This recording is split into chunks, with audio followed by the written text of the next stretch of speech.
Number 20, keep a clean job site. So you've made it to the job site, and at the end of every day, you kind of clean up and tidy things, because people may, like I just finished saying, people shouldn't be out on the job site, but your deck might be having an impact on this part of the yard, and maybe there's a swimming pool in the back and the kids are okay to go play in it, whatever. But if you've left chunks of blocks of wood laying everywhere and knife both blades snapped off and nails over the ground and everything else, it just looks crappy on you. Yep. And if one of the kids or somebody happens to trip over something or cut themselves on something, it's like, it's not a good situation. So just take the time to keep your job site clean, looks super professional, avoids any risk of like issues. WCB claims. Right. Yeah. And number 21 is to keep a clean mouth. So we mentioned this earlier before too. You're not good. I'm not great. Neither am I for this. But what I discovered the other day is that it's full within my capability and my ability to not swear, because in certain situations I know not to, and I don't. Yep. But sometimes you get going, especially when you're in a crew and you're working with the same guys for the last 14 years, and it's like, it's easy just to kind of let your tongue listen. But then the customer's window's open and they got kids home and you're out there cursing like a sailor and all this stuff. Like, it just doesn't look good at all to anybody. So keeping a clean mouth is good, keeping it professional. Yeah, like the jokes you tell, the stories you tell, all of that stuff, right? Yeah. Number 22, go the extra mile during the build and have the right tools. This could mean just having the right tools. So is that customer expecting that you're going to lay down a dead straight track and cut their boards off in a perfectly straight line? They might not be expecting that, but give that to them. Like, be better than they expect. Go the extra mile. This doesn't mean do things for free. This just means like have your quality level standards be higher than what they're expecting. Yep.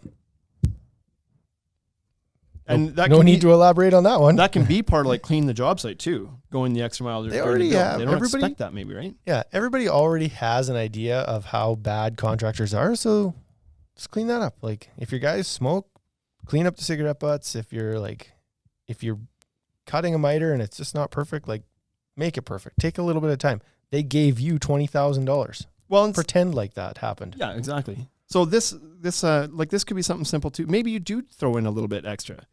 Like, have your margins set so that you can absorb some of this the odd time. But maybe you're building a deck at a house that the deck is 6 inches below the door threshold and they've got an old dog with a bad leg or something, and you decide, like, it'd be cool if we built a little ramp here for the dog.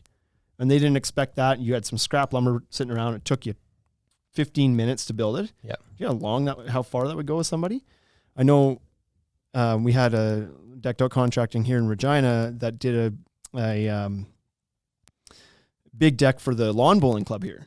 Yes. And a lot of the lawn bowling members are senior citizens, and they've got to carry around their bags of balls and whatever, or their little carts with the wheels on it. Yep. And so the decked out guys, I don't know how this came to be, but I think they had asked for a solution to this, and they built a ramp down the stairs so that the people who were at the club could wheel their balls down with them as they went down the stairs. So it's like a ramp just right beside the stairs. Right beside the stairs are built, then just a ramp. You drag the balls beside you, but you can go down the ramp. That way they don't have to pick them up down the stairs. And it's only 2 or 3 steps. Simple solution. Simple little thing, and it's like they appreciated that a lot. Yeah. So it's just like doing those little extra things, and again, probably just made out of some scraps. Yep. Right, so.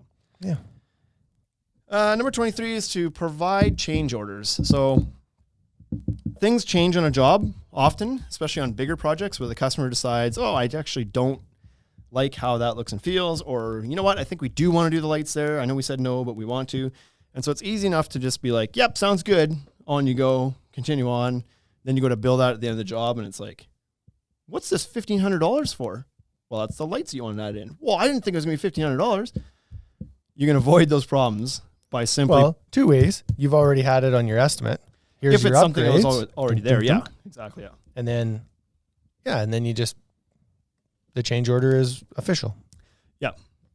It could be something as simple too, though, as you built the deck and they changed the location of the stairs or something after the fact, and the grade was longer there, so it's 2 more additional steps. Yep. And it's like, well, I need to charge for those. It's going to take my guys more time. It's going to require 3 more boards to do this. Your railing has changed now. My 2x12s are too short, and I got to swap those out and all these things. And it's like the proper way to go about that is to do up a change order so that there's clarity around what that change is going to be. Avoid any issues at the end. Yeah.